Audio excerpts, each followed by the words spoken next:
The film opens with the explorer Sir Lionel Frost traveling with his partner Mr. Lint to the middle of a lake. There, they come across the fabled Loch Ness monster. Lionel lassos the beast and gets a picture of it, but it then grabs Mr. Lint with its jaws and drags him underwater. Lionel dives in to save Mr. Lint, but the camera is destroyed after the monster whips their boat with its tail. Upon returning to London, Mr. Lint quits being Lionel's partner due to the constant distress he finds himself in, as well as Lionel's obvious lack of care for those he brings along on his trips just for the sake of earning credibility. Lionel looks through his letters and comes across one inviting him to find proof of the existence of the Sasquatch. He then grabs a large stone footprint he came across which he believes belonged to the Sasquatch. Lionel brings his findings to the Optimates Club, a society of so-called great men who devoted themselves to New World discoveries. They have always refused to allow Lionel to join due to his constant lack of proof in his explorations. He speaks to the club's snooty leader, Lord Pigot Dunsabye, and offers to find veritable proof of the Sasquatch. The man breaks Lionel's footprint and dismisses his claims, but Lionel tells him he is wrong. Seeing that he is being challenged, Pigot Dunsabye accepts Lionel's wager to join the society if he does find the proof he seeks. After Lionel goes to do so, Pigot Dunsabye tells his assistant Mr. Colic that he is going to hire a bounty hunter, Willard Stank, to kill Lionel before he can bring shame to their club. Lionel travels through Old Kemp Creek to make it to the forest where he discovers the Sasquatch. To his surprise, the creature is capable of speech, as well as reading and writing.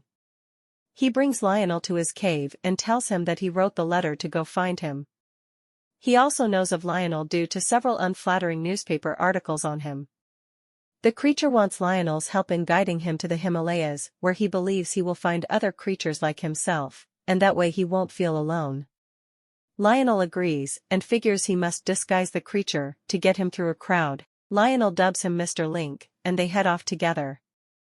He tells Mr. Link that they will need to find a map kept by Lionel's old friend, Aldous Fortnight, who has recently passed away and left behind his widow, Adelina. As the two make their trip, they stop in town for the evening and go into a bar. They are spotted by Stank and a couple other goons. Lionel knows of Stank's reputation for hunting game, but also how the Sasquatch has eluded him. After Mr. Link makes himself known to the crowd, Lionel and Stank begin to fight each other, which extends on to the rest of the patrons who start to fight one another. Lionel and Mr. Link get away, and they realize they have to keep things moving to avoid Stank. Later, Stank sends updates to Lord Pigot Dunsabye about his progress, or lack thereof, and quietly follows the two. Lionel and Mr. Link make their way to Santa Ana to find Adelina. She and Lionel used to be involved before she married Aldous, and Adelina is less than welcoming to Lionel since he didn't go to Aldous's funeral. After Lionel makes it clear he only came for Aldous's map, Adelina tells him no and sends him and Mr. Link on their way. Later that night, Lionel and Mr. Link attempt to sneak back into Adelina's house to get the map, but Mr. Link manages to wake up Adelina and her butler when moving the safe containing the map. The butler shoots the safe out the window by mistake, which allows Lionel to grab it and run away with Mr. Link. The two arrive at the train station in disguise as a nun, but Adelina gets there and easily spots them. Unfortunately, Stank is also there and has spotted them, and he begins to shoot at the heroes. Lionel tricks him into believing that they hopped onto the train, but he and Mr. Link, now joined by Adelina, get away and hop onto a carriage to their next destination. On the trip, Adelina warms up to Mr. Link and becomes interested in helping him find Shangri-La, where Aldous believed they would find the Yeti. The trio gets onto a boat, where Lionel warns Mr. Link of what will happen to him if Stank finds him, in full graphic detail. However, the only concern Lionel has is to win his wager with Pigot Dunsabye. Annoyed at his insincerity, Adelina talks to Lionel in her room about his treatment of Mr. Link. Lionel goes to find Mr. Link outside where he asks him what kind of name he would prefer.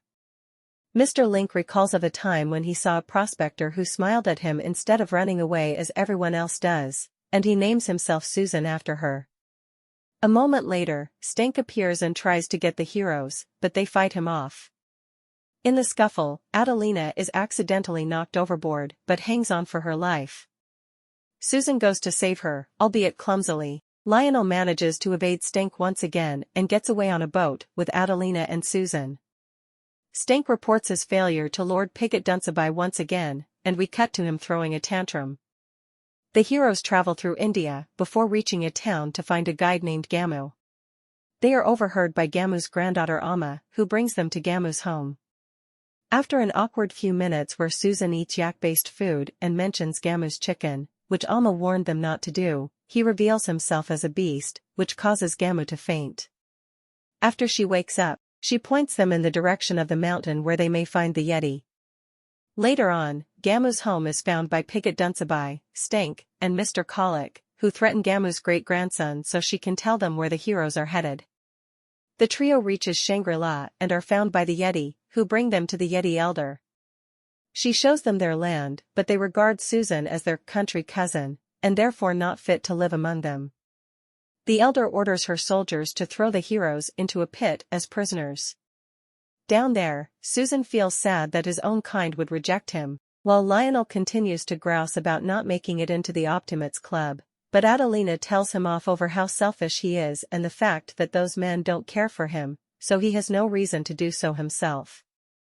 After cheering him up, Susan helps Lionel and Adelina get out of the pit before he climbs out himself. The three attempt to make their escape, but Susan draws the Yeti's attention to them, and they chase after the heroes. Outside, they try to run across the ice bridge, only for Pigot Dunsabye, Colic, and Stink to corner them. Pigot Dunsabye wants to make sure Lionel never brings back proof of Susan's existence, but Lionel finally tells him off on how he no longer cares about joining the club and that Susan is his friend.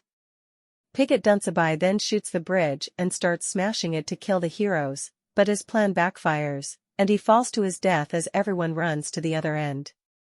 Mr. Colic soon follows. The heroes then hang on for dear life as Stank stands above them and tries to kill them just for his own pride. Lionel pulls him down, and they begin to slap fight just as Susan attempts to hold on to an icicle to save his friends. Stank falls and holds onto Lionel's foot, but the tip of the icicle breaks off and falls onto Stank, sending him to his doom. After pulling themselves up, the heroes look back at the Yeti, and Susan blows the elder a raspberry. As their journey has come to an end, Lionel attempts to make his move on Adelina, but she decides to set off on her own adventure and to live for herself. Lionel decides to ask Susan to be his new exploring partner, to which he accepts. The two return back to London and head off on their next case. The last we see is a framed photo of Lionel and Susan, together as friends.